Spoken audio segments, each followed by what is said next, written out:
So ito na nga mga Habibis, kakauwi ko lang dito sa bahay namin. Galing akong office kasi ang dami kong work kanina. At naalala ko, may binili nga pala ako nung isang araw sa palengke. Kami ni Ate Rose, may binili kami. Papakita ko sa inyo kung ano lulutuin natin today. Ito yung mga pinagbibili namin ni Ate Rose. Toge, na may konting repolyo at konting carrots. Binili ko ito sa palengke for only 20 pesos. 20 pesos na isang ganito, kaya bumili ako ng 5. 5 yung binili ko niyan. Ay, 5 ba o 4? Parang 4 lang. Ayan. Ang 5 binili ko nito, Ate Rose. 5 po, sir. Ano, 5? Nandyan po, sir. Saan? Naka Ayun, ito. Sa likod. Ayan, 5. Ang dami kong binili, di ba? At gagawa kami ngayon ng lumpiang gulay. Tapos, may pinaprito ako kay Ate Rose kanina bago ako umuwi. Sinat ko si Ate Rose, sabi ko magprito ng tokwa kasi may tokwa kami. So, pinito na ni Ate Rose, pero dadagdagan ko pa to kasi kung ganito lang, although may mga karots-karots naman ito, siguro pwede na ito Ate Rose. No, hindi ko na dadagdagan kasi dumami pa. Okay. So, ito, lulutuin natin for today's video. Gawa tayo ng lumpiang gulay. So, mag-start tayo magluto. Natapos na si Ate Rose mag-prepare ng bawang sibuyas. Ako naman, hinugasan ko na yung gulay natin. Tsaka, itong pinito ni Ate Rose na tokwa, niwa-hiwa ko na rin. So, buksan na kami mag-gisa ng ating gulay. At yung gagamitin ko palang spring roll wrapper or lumpia wrapper ito, yung square. Binibili ko ito sa mall. Mas maganda to kaysa doon sa nabibili sa palengke na ginagamit usually pang Shanghai. Kasi for me lang to mas malutong to. Mas magaling balutin. Tsaka mas maganda yung texture. Mamaya papahiwa-hiwalay ko to kay Ate Rose. Ate Rose, hiwalay mo ha? Opo, sir. Isa-isa. Habang nagluluto ako, pwede mo nang isa-isa. Mag-isa na tayo ng bawang. Dahil madami tayong lulutuin, 2 bawang itong ginawa natin. 2 maliit na bawang natin. 2 buo po. Isa-isa tayo ng very light. Next naman ang sibuyas. Ilagay na natin itong ating gabundok na toge na may gulay. Napakamura lang, diba? Imagine mo 20 pesos. Lahat to guys, 100 pesos na to. Lahat na ng gulay na to ha. So napakamura. Lagyan na natin lahat dito. Sana magkasya. Kasi ang dami. Ala. Kasya naman. Mukha naman kasya kasi liliit pa naman yata ito. So, timplahan na natin ang ating gulay. Lalagyan ko lang ng asin. Tansya-tansya lang. Hindi ko nga alam kasi ang dami na niluluto ko. Paminta. Salt and pepper.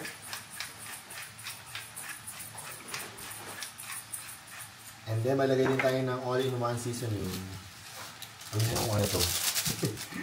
At oyster sauce. Maglagay tayo ng oyster sauce. Para may lasa. Tapos, titikman natin mamaya kung okay na yung lasa. I-adjust na lang natin kapag kulang sa lasa. So, halu-haluhin natin ito ng very light.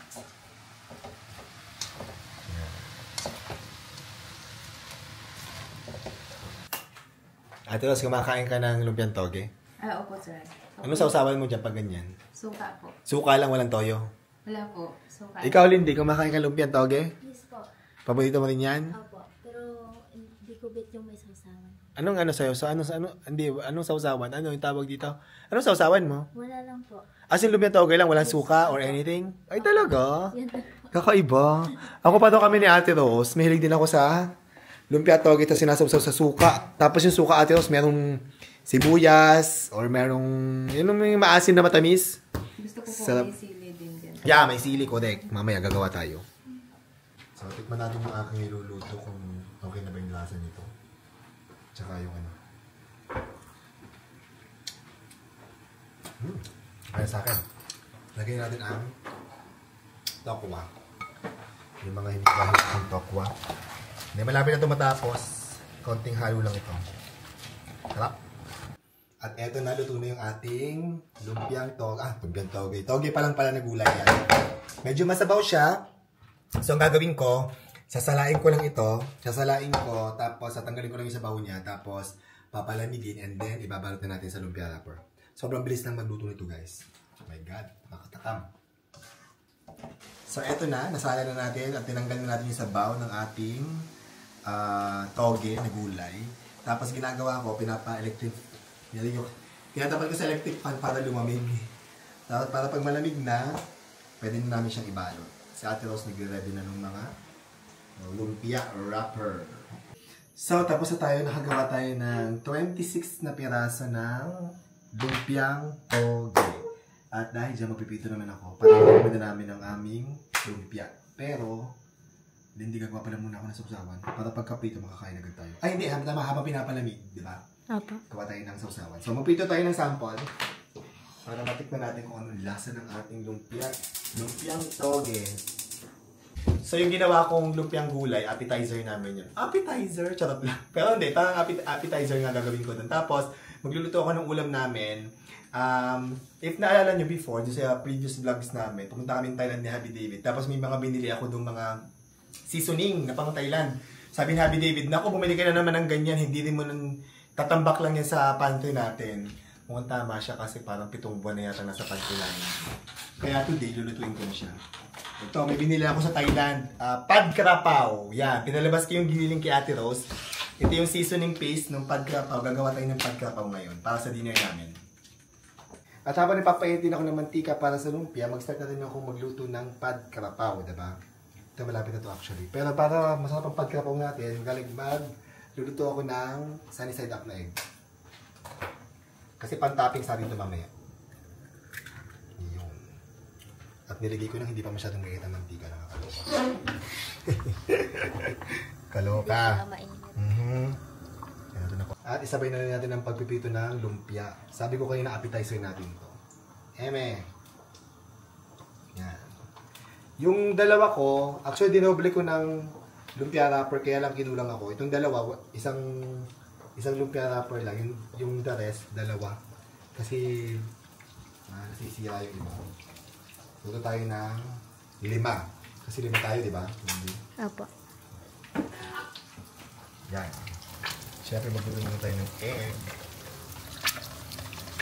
So, mag-isa na tayo ng bawang para sa ating Pad Krapao. Mamaya mag-plating tayo. Plating? Diba? Wala lang, gusto ko lang. Plate ko lang. Sibuyas.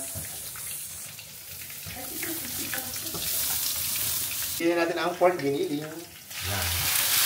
At lutuin lang natin yan. Sangkutsahin natin. Yan, habang nagluluto ako ng Pad Krapao, si Lindy, luto na ang ating lumpiang toge. Naiiyak ako.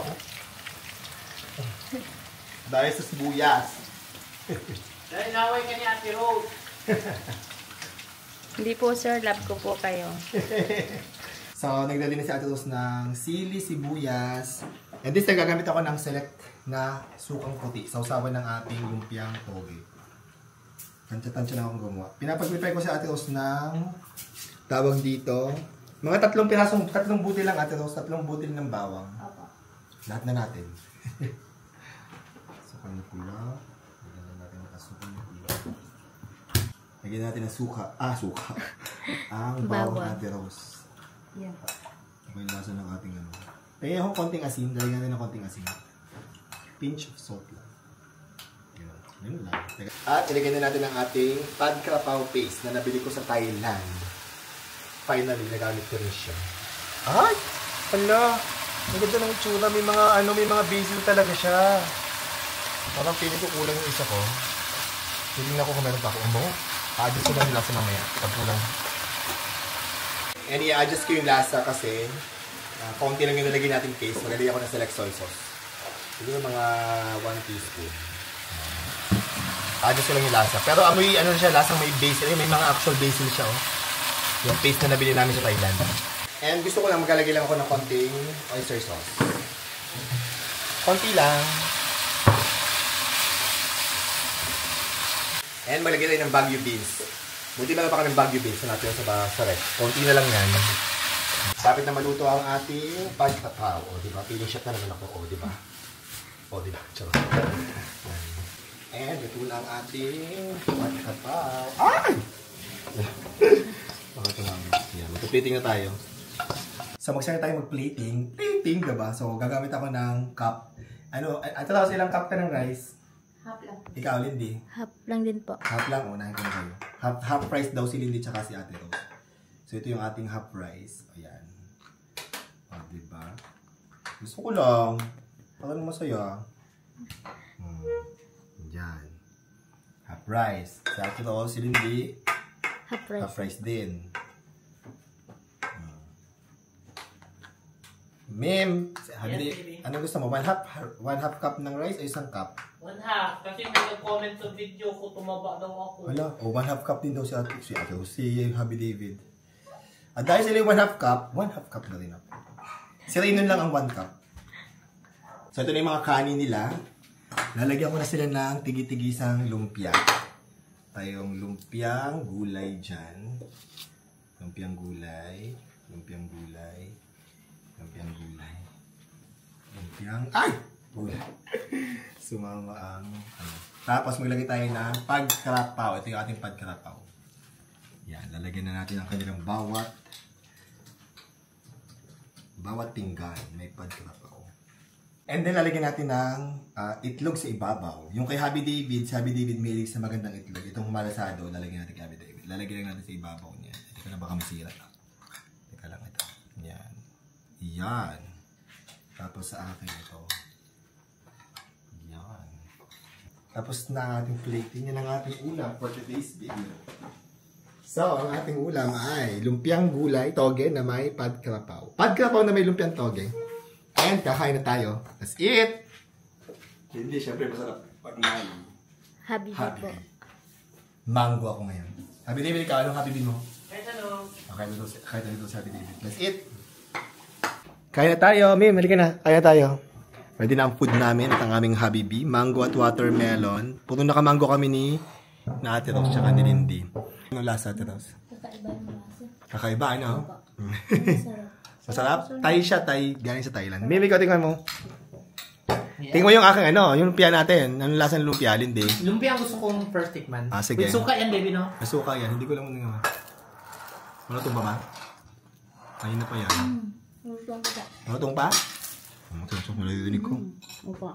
Lutong. Ngayon, tingnan na ang ating lumpia. In fairness, masarap. Thank you. Hindi ko na-expect. Hindi ako So, mahilig sa lumpiang toge yan. Diba? Kung hindi Pero ka masarap mahilig. to. Ako, favorite ko yan, lumpiang toge. Mas masarap pa siya kay dun sa... IKEA? Sa IKEA. Di ba sa IKEA ito yung order mo? Mas masarap pa siya. Eme ka. Promise. Tum na ako. I love malasadong itlog. Tingnan mo Saan yung tawag ito? padkrapaw. Pero yung ginamit ko yan, hindi siya from scratch. Meron akong ginamit na tandaan mo, nung pumunta tayo ng Bangkok, pumili ako ng mga paste, diba? Yung mga nakasashay. Ang bango. Parang siyang pork and beans. Ang bango. Masarap. Padkrapaw. Lasang Thai. May basil din eh. Yeah, it's really good. Sige, diba? Masarap. So, super busog ako.